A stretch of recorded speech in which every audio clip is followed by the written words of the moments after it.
बात करते हैं सियासत की बिसात पर हुई उन हलचल की जिसे विपक्षी मोर्चाबंदी का नाम दिया जा रहा है। 2024 के चुनावी दंगल से पहले नीतीश कुमार दिल्ली आते हैं, मुलाकातें करते हैं और कहते हैं कि 2024 में सत्ता के परिवर्तन की तरफ ये कवायदें बढ़ रही हैं। लेकिन प्रशांत किशोर का कहना है, जो कि नीतीश कुमार के पुराने सहयोगी रहे, चुनावी रणनीतिकार माने जाते हैं, उनका कहना है कि विपक्ष का कोई संयुक्त बयान नहीं आया है और इन मुलाकातों से कुछ नहीं होता।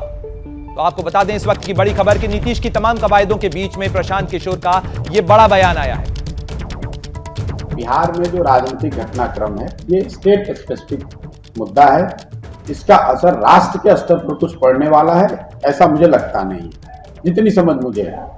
अब लोग बता रहे हैं कौन पीएम मटेरियल है, कौन दल बनेगा, कौन विपक्ष बनेगा, मुझे इसकी जानकारी नहीं है। जो आदमी भी सो कॉल्ड अभी विपक्ष में है तो दिल्ली जाता है तो विपक्ष में जो दूसरे दल हैं उनके लोगों से मिलता है, तो सिर्फ मिलने मात्र से कोई विपक्ष नए तरीके से, नए स्ट्रैटेजी से, नई ताकत से खड़ा हो रहा है ऐसा मुझे नहीं दिख रहा है। अगर आपको दिखता है तो आप स्वतंत्र हैं उस पर कॉमेंट करने की। अगर आप दिल्ली जाएंगे, किसी राज्य के मुख्यमंत्री हैं और 4 और मुख्यमंत्रियों से आप मिलते हैं या किसी दल के नेता से मिलते हैं तो इससे क्या फर्क पड़ने वाला है? इससे तो कोई फर्क नहीं पड़ने वाला है। मैंने तो कहीं ऐसी घोषणा नहीं देखी जिसमें सारे विपक्ष के नेता एक साथ बैठकर उन्होंने कोई रणनीति की घोषणा की हो, किसी चेहरे की घोषणा की हो, किसी नैरेटिव की बात की हो, किसी नए प्रयास की बात कही है। लोग मिल रहे हैं। ममता बनर्जी चुनाव जीती बंगाल में, वो भी जब दिल्ली जाती हैं तो कई नेताओं से मिलती हैं। इससे पहले आपने देखा होगा केसीआर हैं तेलंगाना के चीफ मिनिस्टर, वो भी देश के अलग अलग हिस्सों में जाते हैं, कई लोगों से मिलते हैं। नीतीश बाबू भी गए हैं दिल्ली, वो भी कई लोगों से मिल रहे हैं। इसमें क्या ऐसी नई बात है जिससे मैं मान लूं कि भाई ये कोई विपक्ष की ओर से नया बेहतर प्रयास हो रहा है? तो आपने देखा किस तरीके से प्रशांत किशोर पूरी कवायद को ही खारिज कर रहे हैं। लेकिन इस खबर पर आखिर मायने क्या हैं? क्या ये एक पुराने साथी की अपनी नाराजगी को लेकर दिया गया बयान है माना जाए प्रशांत किशोर के इस बयान को, या वाकई ये उनकी रीडिंग है? इस पर लिए हम रुक करेंगे। हमारे साथ खास मेहमान जुड़ गए हैं। लव कुमार सिंह हैं, प्रवक्ता जेडीयू के, साथ ही डॉक्टर धनंजय गिरी हैं, बीजेपी प्रवक्ता हैं, और फैज सिद्दीकी हैं जो कि हम यानी हिंदुस्तान आवाम मोर्चा के प्रवक्ता हैं। तो सबसे पहले मैं रुक करना चाहूंगा लव कुमार सिंह साहब, आप जेडीयू के प्रवक्ता हैं। प्रशांत किशोर तो आप ही के साझेदार रहे, आपने उनकी रणनीति पर चुनाव लड़ा था, ठीक है पार्टी से अलग हो गए, लेकिन उनकी चुनावी रीडिंग को आप क्या कहेंगे? वो तो कह रहे हैं कि ये कवायदे नीतीश कुमार जो कर रहे हैं किसी काम के नहीं है, क्योंकि इससे कुछ होना नहीं है, केवल ये मुलाकातें हैं। देखिए, प्रशांत किशोर जी क्या बोलते हैं उससे ज्यादा फर्क बिहार में कुछ पड़ने वाला नहीं है। उनके बात का कोई वजूद नहीं है। वो एक व्यवसायिक किस्म के आदमी है, वो व्यवसाय करते रहते हैं, जगह जगह घूम के कई पार्टियों के लिए उन्होंने काम किया है। लेकिन जहां तक नीतीश कुमार के दौरे का सवाल है, तो नीतीश कुमार जी जब निकले हैं तो पिरोना एक ही तस्बीह में इन बिखरे दानों को जो मुश्किल है, तो इस मुश्किल को आशा करके नीतीश कुमार जो ठान लेते हैं वो करते हैं, और बड़ी जल्द ही कोई चेहरा नजर आ जाएगा, 2-4 महीने के अंदर ही चेहरा नजर आ जाए। और जहां तक जीतन राम मांझी जी के बयान का सवाल है, तो ये बिहार के जन भावनाओं का प्रस्तुतिकरण है। यानी पूरे बिहारी आज इस बात के लिए गौरवान्वित महसूस कर रहा है कि बिहार का कोई भी व्यक्ति पहली बार लाल किले से तिरंगा फहराएगा, ये उनकी भावना है। तो लव कुमार सिंह साहब, आप कहेंगे कि नीतीश कुमार प्रधानमंत्री पद के उम्मीदवार हैं और बिहार में सीएम की कुर्सी तेजस्वी के पास जा रही है, क्योंकि जीतन राम मांझी तो यही कह रहे हैं।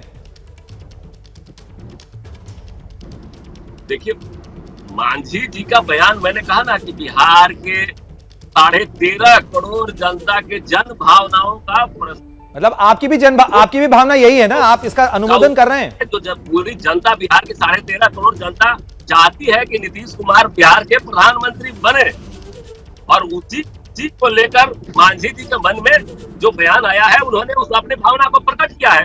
आदरणीय नीतीश कुमार जी ने हर प्लेटफॉर्म पे कहा है कि मैं उम्मीदवार नहीं हूँ, लेकिन आप देख लीजिए उनसे योग्य व्यक्ति आज के दिन में कौन है? 17 साल से मुख्यमंत्री रहे, ये केंद्र में विभिन्न मंत्रालयों में इतना अच्छा काम किया, तो जैसे ही विपक्ष का चेहरा कोई होगा, विपक्ष जी कुमार के नाम पर 10 मिनट में मुहर लग जाएगा। और नीतीश कुमार जिम्मेवारी से भागने वाले व्यक्ति नहीं है। जिस तरह से उन्होंने बिहार को संवारा है, पूरे देश को संवारेंगे, मैं इस बात की पूरी गारंटी के साथ कह सकता हूँ, क्योंकि ये देखिए जन उभार है, जन भावना है, और इसको आप छुपा नहीं सकते हैं।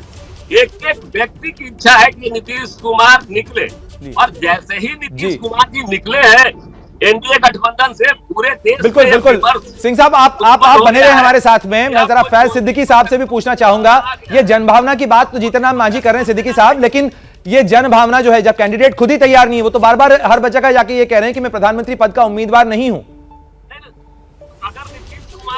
देखिए जीतन राम मांझी जी जो हैं वो एक देश के चुनिंदा बुद्धिजीवी नेताओं में से एक हैं, और वो हालात को देश के हालात को और बिहार के हालात को बेहतर समझते हैं जी। तो उन्होंने जो बात रखी है, वो जनता की बात रखी है जी। उन्होंने जनता की मांग को रखा है।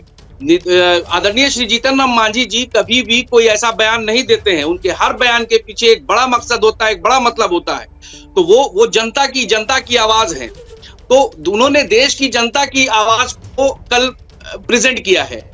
तो ये जो है वो आप सभी जान रहे हैं कि हालात देश के क्या हैं, देश किन हालात से गुजर रहा है। सारे लोग त्रस्त हैं, युवा त्रस्त है जी। देश का बेरोजगारी चरम पर है। सिद्दीकी साहब, तो हालात को ये हर चुनाव के पहले एक कवायद होती है, एक मोर्चा बनाने की कोशिश होती है। धनंजय गिरी भी हमारे साथ जुड़े हुए हैं। गिरी साहब, जिस तरीके से ये कवायद हो रही है, तो कह रहे हैं आप इनके साथ सरकार बनाते रहे, कई बार बना चुके हैं। बीजेपी दरअसल सत्ता में आई ही तब जब अटल बिहारी वाजपेयी, जॉर्ज फर्नांडिस, जेडीयू और बीजेपी साथ आए। अब ये खिलाफ हो रहे हैं, तो कह रहे हैं कि इस चुनाव में आपके खिलाफ मोर्चाबंदी होगी और जेडीयू का चेहरा होंगे नीतीश कुमार।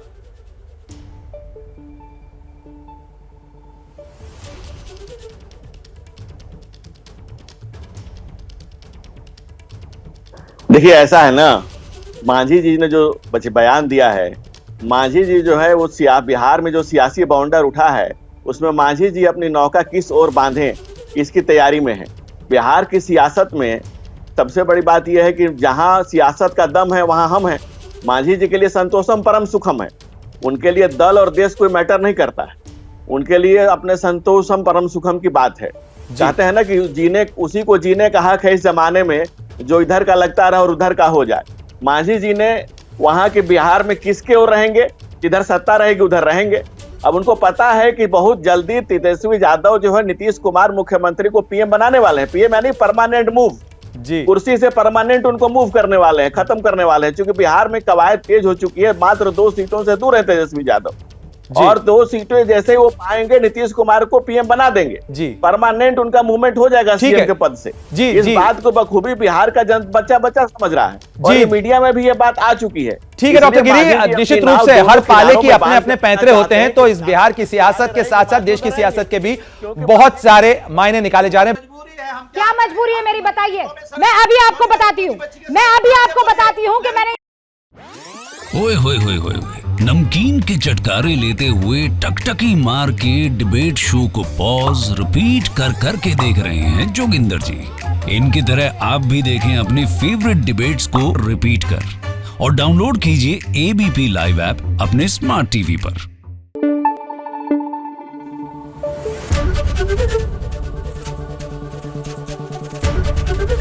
एबीपी न्यूज आपको रखे आगे।